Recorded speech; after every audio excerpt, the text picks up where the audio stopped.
Wait a couple seconds for a few more people to join. Hello, everyone. Fantastic. Well, welcome everyone to our third episode in our Unmissable webinar series presented by Shippit. We're going to be exploring the top retailer questions, concerns, and hot topics throughout the month of February with a revolving panel of retail leaders. Today's session is Shipping Simplified, Unpacking Marketplaces Delivery Success. My name is Rosalea. I'm the editor here at Power Retail, and I'll be your moderator for today. I'd like to welcome to today's panel Marie Griffiths, Head of Seller and Managed Marketplaces at eBay Australia and New Zealand, and Rob Hango-Zada, the Joint CEO and Co-founder at Shippit. I'll get you two to introduce yourselves and your roles in just a second. Before we do kick off, just some housekeeping for our viewers. We do have a Q&A session planned at the end, time permitting, so please do pop any questions into the questions tab on the side of your screen, just as they come up, and we'll get to those at the end. So let's get underway. Marie, would you like to quickly introduce yourself and your role, please? Sure. So hi, everyone. Thanks for joining. So my name is Marie, and I look after seller and managed marketplace. So that means trust, shipping, and the seller side on eBay, so account management and acquisition. Passing over to you, Rob. Hi everyone, I'm Rob Hango-Zada. I am the co-founder and joint CEO of Shippit. We are a platform that powers commerce for Australia's biggest brands. We're powering close to 100 million deliveries a year across Australia and globally. And my job is really to simplify the art of delivery and make sure that retailers can leverage their biggest competitive advantage. Fantastic. I imagine you two will have lots to talk about today. Let's kick off then. Thank you. So, awesome. Shipping is often the unsung hero of online retail success. I think everyone here can testify to the fact that when our goods are delivered efficiently and on time, we're all pretty happy customers. Rob, you've previously touched on an interesting perspective about delivery reliability surpassing this fast and furious mindset. So, in this context, can you share how this shift in consumer expectations is influencing these shipping strategies? And what advice would you give to retailers looking to emphasize this aspect of their shipping practices? Absolutely. Look, you only have to cast your minds back to the days of COVID lockdowns where buying online was the only way that we could access retail. Fast forward to today, and it's become such a critical part of the fabric of how we interact and engage with the world. Consumer expectations have completely rocketed. But I guess what this means is the tolerance for substandard delivery, experiences has completely plummeted, and consumers now vote with their feet. And what we're finding is that they're electing to shop with retailers that are not necessarily always the fastest, but the most reliable. And that means, when you're buying something online, you're getting a very specific ETA, and that delivery makes it to your door on the day that they said that it would be there. And that reliability is something that's really important because it trains behavior.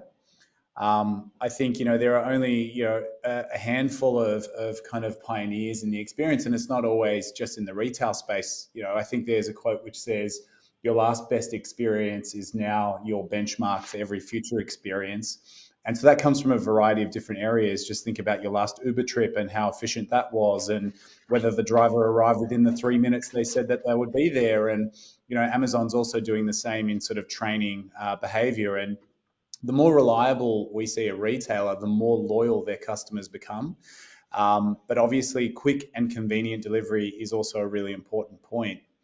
And I think what we have seen is, there are local retailers that are starting to do this more effectively as well, because as they say, a rising tide lifts all boats. And so a lot of retailers are chasing better delivery experiences to kind of match the expectations of customers.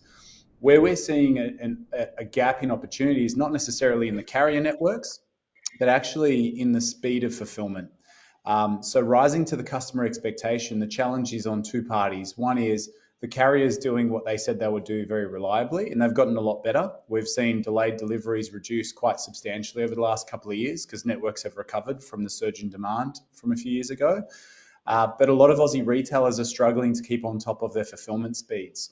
And so, that can tend to be quite unpredictable depending on how much volume is coming through on a given day. Sales event periods are one of the ones that we see where the fulfillment timelines lag significantly. But that for us remains the biggest untapped opportunity in speeding up fulfillment and making sure that that forms part of the delivery promise to the customer. Well, And I guess doing that where you don't own the fulfillment capacity of your vendor, so drop shippers and marketplaces, this is a really interesting one for us to unpack today. well, yeah, looking at that marketplace perspective, that focus on reliability, I was wondering, Marie, how does eBay adapt its approach to meet those changing dynamics, those changing customer Yeah, experiences? yeah. So I'll touch on a few things that Rob's already mentioned, but of course, speed is important, like really important sometimes, but it's always crucial to manage your customer expectations well, right? And that for us goes twofold. One is pre-purchase. So there is an opportunity here to tell your customers upfront what options are available early in the purchase funnel and when they can expect them, right? And then the second bit is post-purchase. So keeping your customers updated in the process with timely and relevant tracking updates. Now, I think in Australia in general, everyone is doing a pretty decent job on that ladder. So tracking has become table stakes, and generally, once the order is processed, you get pretty good updates on where your product is at, and you well and truly updated on the way. However, there's a huge opportunity in that pre-purchase space, right? And so I scroll through websites, and I think there's a couple of pure players, particularly in the online space, that do this really well. But the broad range of Australian sellers at the moment still, they don't tell you, they compete on product and price, not so much on their last mile capabilities.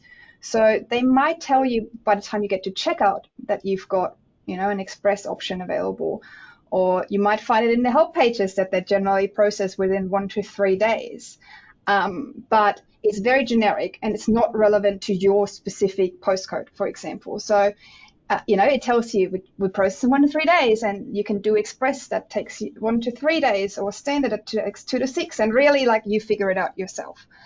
And so at eBay, we do this for you, right? So we tell you upfront throughout the purchase funnel, so, search, product level, cart, checkout, that when you can expect your item based on your postcode, on the item location, on the shipping service used, at that time of the day, week, month, year, based on the seller's general, order processing speed, etc. And so obviously for that, we use machine learning, right? Like AI is a huge buzzword now, but that kind of machine learning has been around for a while now. And it's really fascinating to see how it improves over time. It gets better in predicting certain behaviors. And it might tell you, this specific seller on a Tuesday, for some reason, not performing as strongly as on any other day of the week. And so now, if you're listening to this and you're running your own website, I'm not telling you that you have to do, invest into machine learning. That's kind of unreasonable and costly, and you probably don't have the data to support that anyway. But I do think there's huge opportunity to take a little bit more ownership of the stuff that you do control. So similar to what Rob was already said, right? There's elements of your processing that generally people are not very upfront about. They say they handle within 1 to 3 days, yet in 90% of the time you could handle in 1 day. You know that if an order comes in by 4 p.m., it's even handled same day. So why don't you take that to the customer, and you take it to the customer much earlier? At product level, you create a sense of urgency, to hopefully make that customer purchase, because you tell them if they do it by 4 p.m., it gets sent out today. So yeah, lots of opportunity in that space. Well, Rob, how has this evolved in recent years? Have you been able to track these changing expectations on your side? Oh, look, it's changed dramatically. I reckon in a pre-COVID era, I don't think, there were many retailers quoting faster than a 5 to 8 business day delivery time, right? And that's not very reliable when you think about it. because the promise made up front isn't even clear. So just like what Marie talked about, getting really smart with the data and actually allowing customers to have better, more informed estimates really helps drive purchase. But marketplaces are quite interesting, right? So they've become a really significant player in the broader e-commerce strategy. And there are lots of consumers that are buying from big household brands that don't realize they're actually leveraging a marketplace of drop shippers to get products to them. And it's a gargantuan effort. And I always say, Susie doesn't give you full marks for being on time. She doesn't appreciate your logistical challenges, right? So, you think about marketplaces like Myers Marketplace or Big W's Marketplace, or even some of the big brands like Bing Lee selling on eBay. These are really influential brands that have the power to sort of change the market. And if you look at the data and what it's telling you, marketplaces are quite a significant player in the broader e-commerce sort of market, where 30% of all orders will kind of originate on a marketplace. And by 2027, I think it's going to be one of the largest and fastest growing channels worldwide. We've started working more closely with retailers in Asia, and marketplaces just dominate that marketplace, where the room for brand.com is kind of more the emergent, slow moving player, probably what we saw 15 years ago. But marketplaces generally account for around 40% of all revenue globally. So we've got to think openly about what that challenge means for marketplace sellers and that rising consumer expectation. Well, I'll stick with you for my next question. It's about shipping logistics, and partnerships like the one between Shippit and eBay are really helping simplify the game there. So, with this collaboration, even merchants dealing with these traditionally challenging freights issues, they really have a seat at the table now. So, could you unpack how this partnership actually levels that playing field for the sellers? Yeah, I think when we set out to establish Shippit, it was really about supporting merchants in being able to take better control and empowering them to control logistics. And eBay is one of those big household brands which has so much sway and influence, and there are so many sellers transacting through that marketplace so regularly. It's always been within our sights to partner with them. And thankfully, eBay have recently entrusted us to power last mile, particularly for their big and bulky capacity, which is, a pretty ugly space when you think about it. There aren't a hell of a lot of players. There's not a hell of a lot of optionality, and it's the most expensive freight that we kind of see. So it's been a really significant one for us to partner with eBay. And it's focused primarily on providing sellers with solutions for freight that's really hard to handle. And it just simplifies it and takes the guesswork out of it. And I think, it's on the back of a great partnership that eBay had with Sendle previously. It's about standardizing those delivery options so that, to Marie's objective in aligning customer expectations and improving that experience end to end, you're putting more control through the delivery side of things. But it now means furniture sellers, hardware sellers, electronics sellers now have a very simple solution, that they can access directly through eBay and us. We've recently seen, I guess, if you kind of again cast your mind back a few years and think about pre-COVID e-commerce versus post, you wouldn't have thought about buying a couch online. You wouldn't have thought about buying your fridge online to the same extent you think about it today. And it's become a real staple for households to rely on online for these items. But the market hadn't caught up really with all the delivery optionality in the same way that apparel and cosmetics had kind of enjoyed over the early years of e-com. So to that end, we've seen the weight of an average order up about a kilo over the last sort of year. And so the average weighs about 7 kilos now, whereas it used to weigh about 6 kilos compared to 22. But it also means the cost of delivery is increased across the board. But if you look at it on a like-for-like freight basis, because we're seeing more volume starting to go through these bigger networks, you're actually seeing the price of delivery start to come down as networks get optimized with more volume. So it's the right time for a partnership like this, because we can then pass those savings right back to the average seller on eBay. We love Exactly. We all love that. that brings me back to thinking about the customer and that relationship. So, Marie, beyond that transaction, how can seamless and reliable shipping experiences like that really contribute to building those long-term relationships with customers, keep them coming back, especially with these highly competitive marketplaces that are just going to get bigger? Yeah. Look, I mean, to encourage repeat purchase behavior, it's really important to deliver, right? And when I mean to deliver, I don't mean that literally, I mean that on your promises, right? So there's endless studies that show that when you have a first time customer and you get that first delivery wrong, it is really hard to keep it. On the flip side, if you do that, you do everything right and it's a good one, or it might even be a delightful one, then your likelihood of keeping this customer and getting them to spend more with you is much, much higher. And we do know that it's easier and cheaper to retain a customer than it is to acquire a new one, right? So there's lots in that retention play where the post-purchase experience really plays a key element. And now, obviously, it doesn't always go right. And for us, there's a lot of work which we internally refer to as like the trust space. So, we are a managed marketplace, and that means we put guardrails and policies in place to look after our buyers and protect our sellers if things go wrong. So that means, for example, we have eBay money back guarantee in place for our buyers, right? So if you receive an item, it's not what you ordered or it came late, then of course you can return that. We'll give you a return label for free.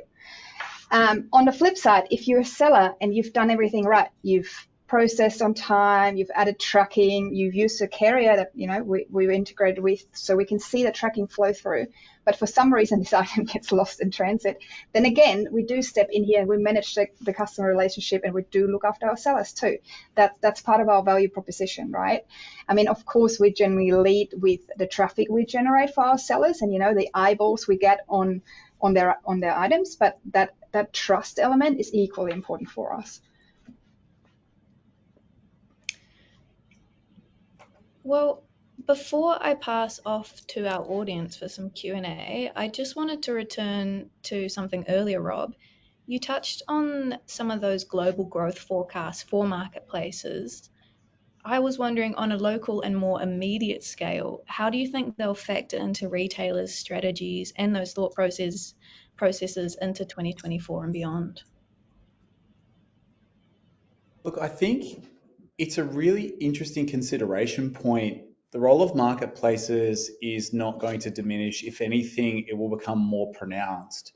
But there are two aspects, and Marie touched on one of them before, which was around control, and the other is around unit economics. And I think those two things need to be taken in tandem. When we caught up probably a couple of weeks ago, we talked about the retail wreck and we talked about the consolidation effect and all those sorts of things. If you reflect on Black Friday last year, I mean, I was guilty as charged buying from a number of marketplaces, and some of my orders I'd try and game to hit the free shipping threshold, and it meant I had to spend $100. And if I spent $100, I got free shipping. But underlying that, because once you see, you can't unsee, I knew that my order was coming from 4 different vendors, and it's no different to an omni-channel retailer shipping from 4 different locations or sites. And we've seen over the past couple of years that the cost of shipping doesn't go down. The more locations you're shipping an item from, the cost is linear, right? If not, higher in some areas and lower in others. And so it feeds into control, but what it really talks to is unit economics. So I think that is a real core challenge as marketplaces continue to grow, and as that flexibility that retailers love about leveraging a dropship vendor to expand the breadth of their range. It comes with the added cost of getting the parcel to the customer. So this is where we need to think about alternate networks that should exist. And that's the role that we're trying to play in all of this. Over the last year, I think what we've seen is roughly 15% of all deliveries that originate on our platform were purchased by a consumer who lived within a 15-kilometre radius of that item being dispatched. Yet the average parcel travels 726 kilometres to get to a customer's doorstep in Australia. So something doesn't quite smell right with that. And we've got to think differently about our logistics networks and think about the local commerce opportunity. And that will do, great things around the speed of delivery, but it will also significantly reduce the unit economics on an order per order basis.